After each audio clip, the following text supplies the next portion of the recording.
ओम शांति। आज 23/2/1979 के अव्यक्त महावाक्य।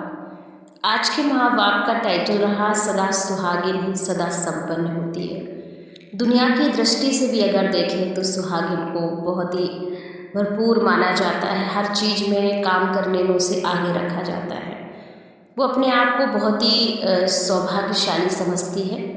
ऐसे ही भगवान के घर में भी हम सदा सुहागिन का टाइटल कैसे प्राप्त कर सकते हैं, कैसे वो भाग्य प्राप्त कर सकते हैं, उस पर बाबा ने एक क्लास कराते हुए बोला कि आज अमरनाथ शिव बाबा सच्ची सुहागिन पार्वतियों के प्रति परमेश्वर बाबा बहुत ही सुंदर महावाक्य उच्चारण करते हुए बोले कि आज बाबा बच्चों की श्रेष्ठ भाग और सदा सुहाग को देखकर हर्षित हो रहे थे। हर एक बच्चा भाग्यशाली भी है और सदा सुहागिन भी है। विश्व की जीवन में श्रेष्ठता इन दो बातों की होती है, एक तो सुहाग होता है और दूसरा उनका भाग होता है। अगर सदा सुहाग नहीं है ना तो सारी जीवन जैसे बेकार अनुभव करते, नीरस समझते। लेकिन आपको तो अविनाशी सुहाग है जो कभी मिटने वाला नहीं है, क्योंकि अविनाशी अमरनाथ ही आपका सुहाग है। तो जैसे वह अमर है वैसे आपका सुहाग भी अमर है। सुहागवती स्वयं को सदा दुनिया से श्रेष्ठ समझती है। सुहाग की निशानी क्या होती है? एक तो तिलक होता है और कंगन होता है। सुहागिन सदा सुहाग के कारण सुहाग के खजानों को सर्व खजाने अनुभव करती है तथा अपने को संपन्न समझती है। ऐसे ही ये सब रीति रस्म अविनाशी सुहाग का यादगार चला ही आ रहा है। आप सब सच्ची सुहागिन विश्व के अंदर सर्वश्रेष्ठ आत्माएं गाई हो और पूजी भी जाती, क्योंकि आज का विश्व आप सदा सुहागिन के जड़ चित्रों को देखकर बहुत खुश होता है, क्योंकि ये आत्माएं अमरनाथ अर्थात पार्वती पति परमेश्वर की सच्ची पार्वतियां हैं। आप तो सच्ची सुहागिन आत्माएं हो ना, तो सदा स्मृति के तिलकधारी और मर्यादा के कंगनधारी आत्माएं हो।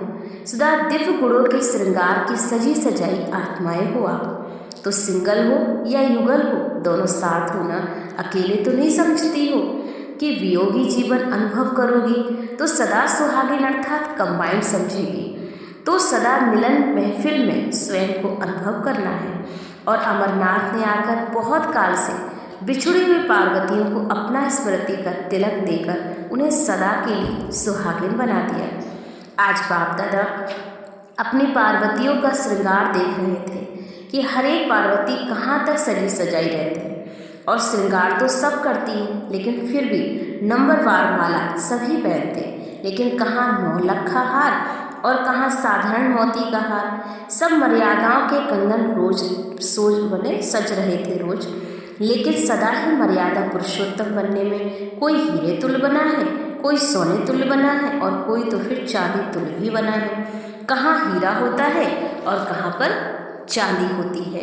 इसलिए बाप दादा को विशेष काम है बच्चों का कि सदा ही माला जपते रहें।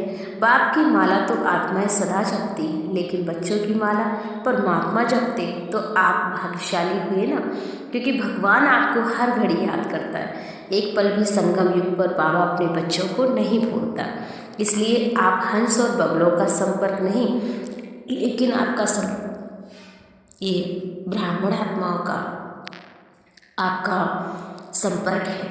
बगलों का संपर्क से सेवार्थ होता है, सेवा के संपर्क के कारण है, लेकिन सदा विश्व की भावना, विश्व के परिवर्तन की कामना रहे। इस कारण सेवा के संपर्क में दुख की लहर नहीं आ सकती। कोई निंदा भी करे पर बाबा ने कहा मित्र हो चाहे वो कैसा भी, लेकिन उसकी हमें गुणगान ही करना है और आत्मा आत्मा भाई भाई के रूप में से ही हर आत्मा को देखना है। और चमक की परसेंटेज कितनी है? चमक तो सभी में है, लेकिन परसेंटेज के अनुसार हर आत्मा नंबरवार हो जाती है।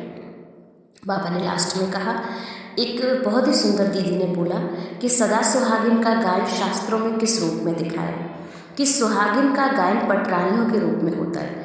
फिर पटरानियों में भी नंबर होते हैं, कोई तो सदा साथ रहती है और कोई कभी कभी रहती है। उन्होंने देहधारी को कहानी बना दी है, लेकिन आत्माओं की परमात्मा की कहानी है कि कौन आत्मा भगवान के साथ हर घड़ी साथ रहती है।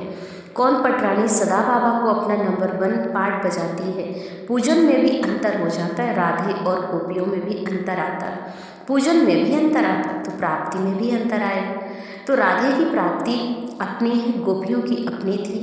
कोई विशेषता राधे के पार्ट में है तो कोई विशेषता पटरानियों और गोपियों के पार्ट में है। इनका भी गुह रहस्य है। तो मिलन मेला मनाने वाले हो आप तो सदा सुखों का अनुभव करो, अर्थात संगम युग पर भगवान को एक पल भी अपने से अलग अनुभव नहीं करना। सदा बाबा को हाथों साथ पकड़ कर चलो। ओम शांति।